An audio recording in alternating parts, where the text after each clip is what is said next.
দেখো আইআইটি জেইতে এসেছিলো এই প্রশ্নটা। প্রথমে আমাদের এখানে কী দিয়েছে, আমাদের অ্যানিলিন দিয়ে স্টার্ট করেছি আমরা। কী আছে, PHNH2। ভালো করে বুঝে নাও, একদম স্টেপ ওয়াইজ এখন শুধু বুঝে যাও। ওকে, এনজয় করো কেমিস্ট্রিটাকে।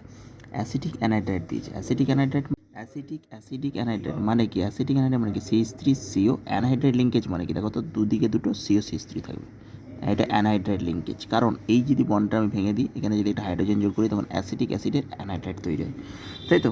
এটা কোথা থেকে আসে? অ্যাসিটিক অ্যাসিডের অ্যানাইড। দেখো CH3COO, আর একটা যদি হাইড্রোজেন এখানে দিয়ে দিই, অ্যাসিটিক অ্যাসিড, তার অ্যানাইড্রাইড মানে একটা ও লিঙ্কেজের সঙ্গে COCH3, দুদিকে দুটো COCH3, একটা অ্যানহাইড্রাইড লিঙ্কেজ থাকছে।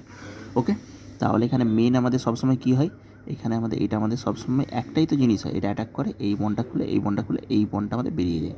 এবার CH3COO নেগেটিভ, CH3COO নেগেটিভ বেরিয়ে যায়। কেন বেরিয়ে গেল? ঠিক আছে।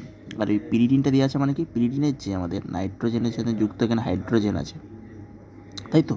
পিরিডিনের যে হাইড্রোজেন আছে তার সাথে আমাদের কি অ্যাকচুয়ালি এটাকে পিরিডিন কী করে, এটাকে ফরওয়ার্ড রিঅ্যাকশানে কনভার্ট করে দেয়, CH3COOHটাকে বাইরে বার করে দেয় পিরিডিনটা।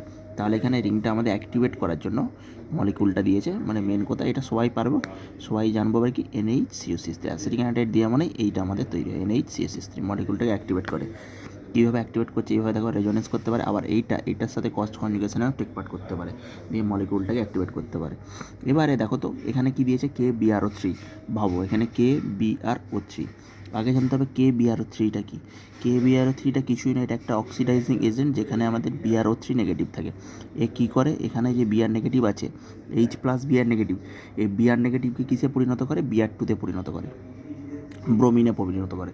তাহলে ব্রোমিন যখন পরিণত করবে, তখন তাহলে কী হবে বলো তো? এই আমাদের ব্রোমিনে যদি পরিণত করে দেয়, তাহলে দিনের শেষে CH3 ছিল, এটা রেজোনেন্সের মাধ্যমে দেখো এইভাবে আমাদের অ্যাটাক করে কী করবে, ব্রোমিনটাকে প্যারাতে নিয়ে আসবে। যখন অ্যাক্টিভেটেড গ্রুপ থাকে তখন ব্রোমিন কোথায় যায় গো? প্যারাতে। কারণ কি? কনজুগেশনের জন্য। কনজুগেশনটা অনেকক্ষণ ধরে স্থায়ী হয় ওই রিংটার মধ্যে, আর কনজুগেশনই তো একটা মলিকিউল চাই, কনজুগেশনই দিনের শেষে একটা মলিকিউল চাই। তাহলে যত বেশি মলিকিউলের মধ্যে কনজুগেশন স্থায়ী হবে সেই প্রোডাক্টটা, তত বেশি স্টেবিল হবে। তাহলে এখানে আমাদের বিআর আসলো, বোঝা গেল? তাহলে BRO3 এখানে বিআরে পরিণত করবে। আর এখানে H3O+ মানে কি? আবার এটাকে CH3COOH পরিণত করে দেবে। H3, দেখো এখানে H3O+, একটা আমাদের H+ আছে, একটা OH- আছে। তাহলে এখানে কি অ্যাটাক করলো, এই বন করলো, খুলে গেল, তো আবার অ্যাসিডিক অ্যাসিড হয়ে বেরিয়ে গেলে এখানে কি থাকলো, পড়ে থাকলো এখানে NH2। আবার পেয়ে গেলাম আমরা NH2 পেয়ে গেলাম, এখানে Br পেয়ে গেলাম H3O+ দিলে। ওকে, একই। আবার H3O+-এর পর আবার আমি কিসে আসলাম, এখানে দেখো NNO2HCl,